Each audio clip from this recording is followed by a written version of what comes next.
rocking with your boy like always. Definitely a privilege and an honor to do as such. Y'all see we'll be getting into Gems of War. Another part of what I wanted to talk about is the arena event. So in the arena, it changed a little bit, not a lot, but it did change a little bit where you kind of have to pay attention to it if you so happen to do an arena. I know in the campaign, if you're doing a lot of the campaign events, arena's been popping up more and more because they've been trying to get the arena to be better. Now, with the arena, the way that is currently done is before you were able to get 3 characters and then a weapon. Now it's you got to get 4 characters and come up with 4 characters based upon the three characters that's sitting in front of you. So if I was looking to see what I was picking, for example, I got to look at basically the ability, like just the initial ability of the character. I can't look at any other traits or anything because all those traits don't mean anything because you don't get those perks on those traits. You only get the ability. So 6 damage to a random enemy, then create 7 green gems. Potentially give 4 attack to all other allies, but eliminate 1 magic. I'm not doing that. Destroy all purple gems and create 7 gems of a chosen color. I like that too. Snowy Owl is pretty cool because you get purples and you get another color on top of that, whereas this one will basically feed itself and give you green. So depending on what you're trying to do, I'm gonna go with Snowy Owl in this instance, and rock with that. Green would be cool, but it really doesn't do anything as far as like attack is concerned. It's basically just gives you an extra turn. It gets 5 life, an extra turn. Not gonna really do much for you. 9 damage with 50% chance to hit the wrong enemy. If enemy uses green, deal triple damage. You'll probably see enough green in this setup, so potentially, but I don't know if I want to do that. Deal 7 damage to an enemy boosted by my attack. Attack is 8, 7 is 1-to-1, so you're probably doing 15. I'm gonna probably go with Cyclops in this instance. So that would be the second one. The third one, Dragon Mouth, 4 damage to an enemy. If there are 13 more red gems, explode all red gems. Not likely for that to happen. Deal 7 to 14 damage to an enemy boosted by missing life. Take 2 damage and gain 4 attack. Not necessarily like in Berserker either. So Grimcore, deal 9 damage to an enemy. If the enemy is cursed, deal double damage and curse them. It's going to likely be that, not for anything else, because this character matches up with Snowy Owl. So I could basically take the purples and feed it into Grimcorn and work that way. And then the last one, Saul deals 9 damage to an enemy. If the enemy dies, gain 4 to all skills. So it would have to be a closer if I use Saul. Tyrant and Rex deal 10 damage to an enemy if they're a boss. There's not going to be no bosses in there. And then Dark Song deal 12 damage to an enemy and eliminate 4 points of a random skill. If the enemy is an orc or demon, still 6 mana. Probably that one. I mean, I'll probably go with Dark Song. I don't know if that would kind of work out to be the best, but probably that one. So ideally, this would be kind of the setup there. I would probably go Dark Song and 2 slots, Cyclops. Basically, I have a rainbow color, so any color I get hits. The only color that kind of doubles up is the purple, so you're not terrible there. Now, when you're doing this setup for Arena, kind of cool because you're getting 1 of each tier. Now, the reason why Arena is kind of cool but it's flawed is only because they have the right idea in premise, but they didn't necessarily execute this the right way. Now, this was done before. So for anybody who is a Madden player, so I play Madden from time to time. I haven't been playing Madden as of late, but I'll get into some Madden if y'all really want me to see some Madden gameplay and some other stuff. Now, in Madden, I don't know if they have it in this year's Madden, but I know they had it in Madden's past, where they had like a Madden draft, where you would have to draft each You have to draft the positions as necessary based upon the complete pool of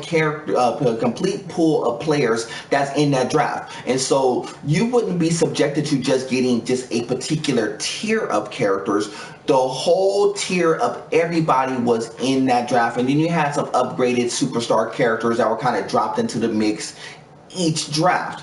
And the only thing that was kind of consistent with that was you always had the ability to get one particular character that was a superstar character just to give it balance. But you never know what position that will be. You didn't know if it was going to be a quarterback, a linebacker, a defensive lineman, an offensive lineman, a tight end. You didn't know in which one it was going to be. You just knew that you were going to get one. And then you had to craft your team around the complete pool that was thrown there. Now, granted, you had a few more cards that you could choose from in each particular round, but you had the whole pool of cards to choose from. Every single player was available in the game at that point in time. That's something that the arena kind of failed to do initially. If you're going to do an arena, don't just do it with just your bottom 4 tiers. You should throw every single tier of card into the game. Your mythics, your legendaries, your ultra rares, all the way down to your basic cards. Every single card should be in play. The reason why I say every single card should be in play, which is super important by the way, is because there's going to be some mid-tier players, some lower tier players, and maybe some top tier players. Like your lower tier players, when they're playing with these the initial four set of cards, they were like, that's cool, but I'm not playing with any legendaries or any mythics. And a lot of these lower tier players, they don't get a chance to get a mythic until months and months on end. Now, if you give them a chance to play with the mythic that kind of randomly pops up, like, oh, well, there's a mythic that's there, I can actually grab said mythic and actually give it some run to see if I like said mythic, even though they won't be able to keep the mythic, but at least they get a chance to use the mythic. So when we're talking about this legendary is good, this mythic is good or whatnot, you could actually demo that and test run it in the arena, and it will make sense. Same thing with the legendaries, same thing with the rares. And then you could kind of see like these crazy combinations of teams, not just within the first 4 tiers of cards, but within every tier card. So you could see a crazy combination where you have a mythic, but then you got a bunch of rares, or a bunch of maybe ultra rares or whatever it may be, and then you got to pair that one mythic with a bunch of buns cards and see if that mythic can just hold up on its own. That's what they should have done with the arena. Broaden all the cards out so you could actually go in there and actually utilize every single one of the characters. So it gives your lower tier characters and the mid tier characters a chance to get some run. And then your players who are lower tier and mid tier, they can actually see if these cards are actually worth it, or like the cards that they're talking about, get them a chance to like, oh, well, I had a chance to play Aquaticus in the arena, it worked out well for me, even though it was with the crazy combination of team, it worked out for me. Maybe I want to go ahead and use my diamonds to craft it. Maybe when I actually pull it, I'll be a lot more excited about the pull because I actually had a chance to play with it and figure out how to work with it. That's what they should have done with the arena. They should have just opened up the card pool for one. That's the one thing where Madden got that aspect absolutely correct, and in the arena they just didn't execute that portion of it that good. They could have, they just didn't. Here's the other thing that they should actually consider when they run the arena, and I know it's kind of a big undertaking if they so happen to do it, but it goes into something maybe a little bit bigger. In Madden, when they ran the Madden draft, when they first introduced it, they introduced it 2 ways. You could draft your team to go against the computer, or you could draft your team to go against actual players. Now, one thing that has not been done in any of these type games. You have what's called a PvP, you know, where you are going up against other people's created teams, but you're not necessarily going up against that person directly. I know that's a bigger undertaking, takes servers and matching up. If you were to actually do have their team, like have people who have their draft put their team up, so you're not just going against computer generated teams like you're doing now in the arena. In the arena, I'm just going against a team that's the computer has generated. If you are actually going up against other people's drafted arena teams and said, oh, this is what I drafted, this is what I came up with, and you're going up against their drafted team, that would be better. That would be one thing that they actually could do. The other thing that they could do, and I know it's a bigger undertaking, is actually make the PvP and the arena an actual player versus player. Now, what do I mean by that? If they're going to be player versus player, what they need to do is to be able to have a server where you could kind of be matched up against a player where you have like a 10-second clock to make your moves, for example, and each player would have to actually manage and control their boards, control their own loops, control their own plays. If they make a mistake on a play and pass it to somebody else who actually have a looping team, or you know, things like that. They could do it in the PvP, they could do it in the arena, but if you actually had it where it was an actual player versus an actual player and actually tiered the award system based upon how well or how not well these players would do against them playing live and in real time, I think it would be a lot better. And what that would do, it will build the community better, because now you're doing something that is different than what most other games of this magnitude does, because they don't have a true PvP. Now, when you talk about PvP, you're talking player versus player, not player versus player's team.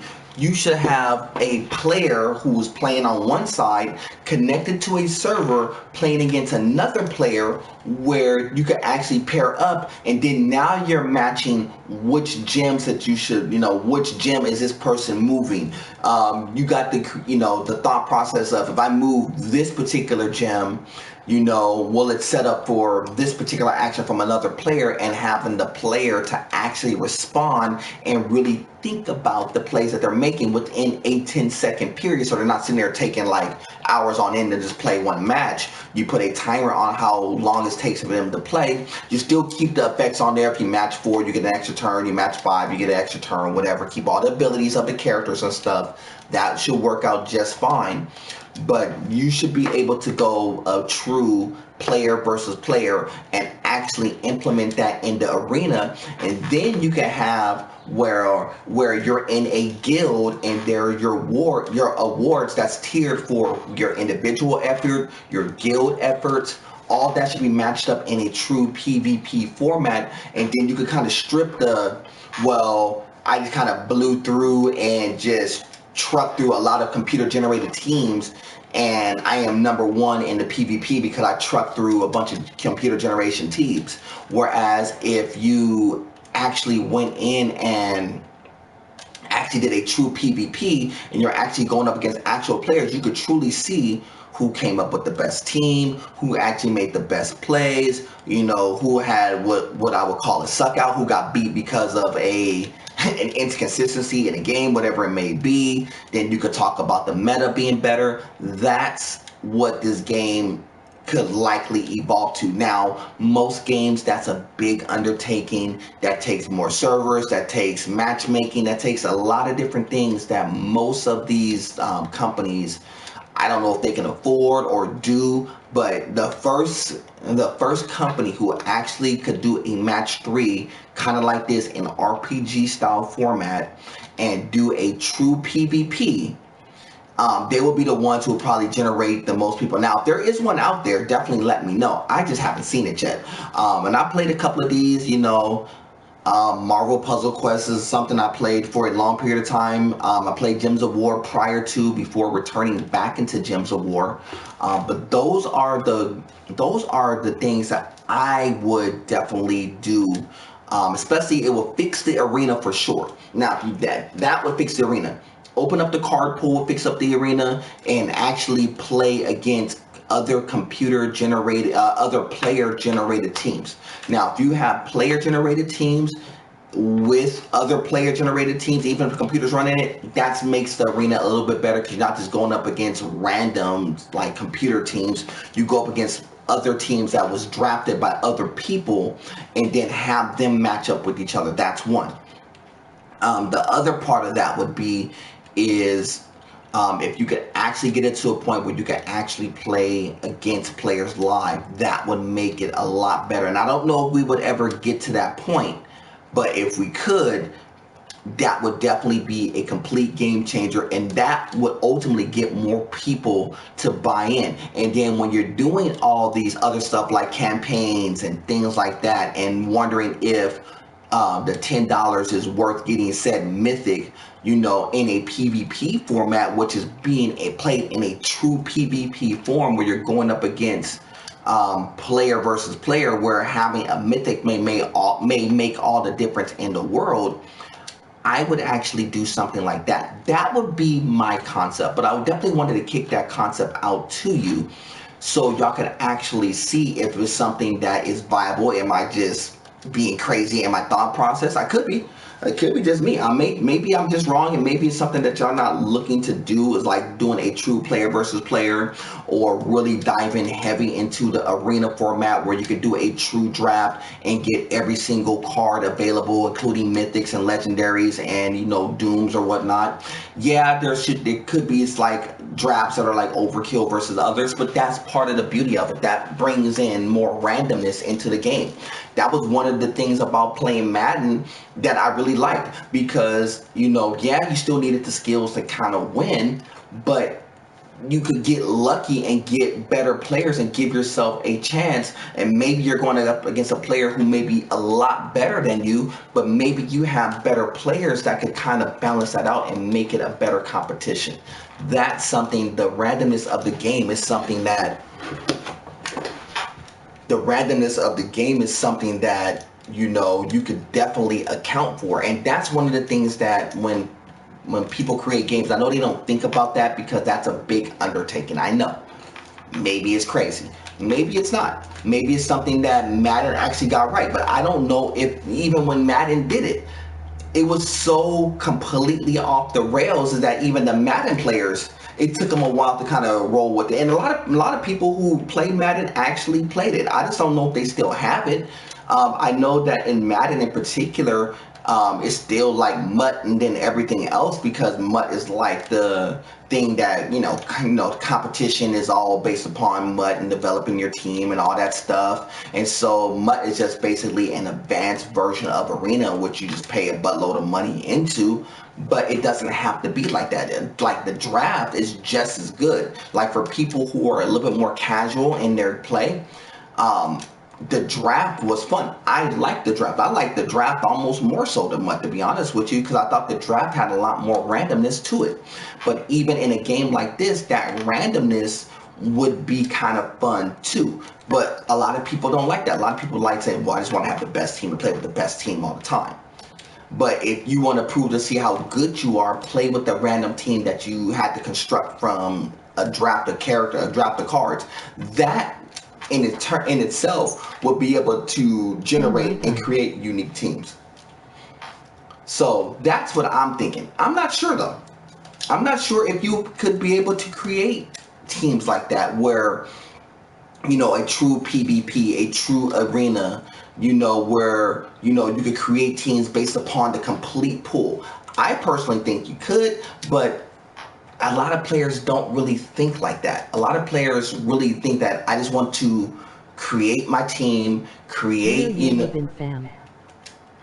Yeah, and see, that's my thing. A lot of people just want to create their team and roll. I would like the randomness. That's where Arena could be fixed very easily. put every single character in the game. You know, let your beginners get a chance to see what it's like to play with the Mythic, to give them something to achieve for, and say, look, oh, well, I played with the Tina 9000. I know how that functions. So when it comes in, they're more likely to get it. Or if it so happened to be in a campaign and you know it gives you bonuses in the arena or something like that, that would help. You could fix. I mean, arena could easily be fixed. Arena is not.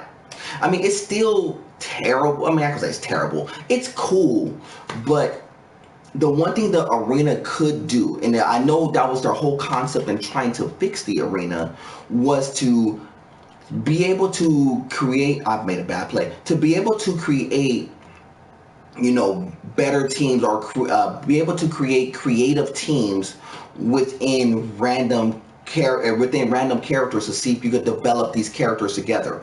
A lot of people wouldn't do that. They try to create it on their own, just thinking about the meta, because they all do the same thing. You know, they look at, you know, what type of teams that I would create, or a Cynical, or a Loot Wizard, or any one of them. They look at what people create, and then they figure, well, let me just roll with those because that's kind of the standard in the meta. So let me just rock with what they come up with. Now, arena, when done the right way, you could kind of look at some of your own little crazy teams like, oh, I didn't think that this rare would match up with this legendary, and it works out well. You know, a lot of people learn that by trial and error, you know, just by this, well, let me just come up with my own creative team. But the arena could fix that very easily. But you got to be able to add every single card in the game. You got to add them all just to give them a shot. To give them a shot to run with Doom weapons. That would make the arena cook.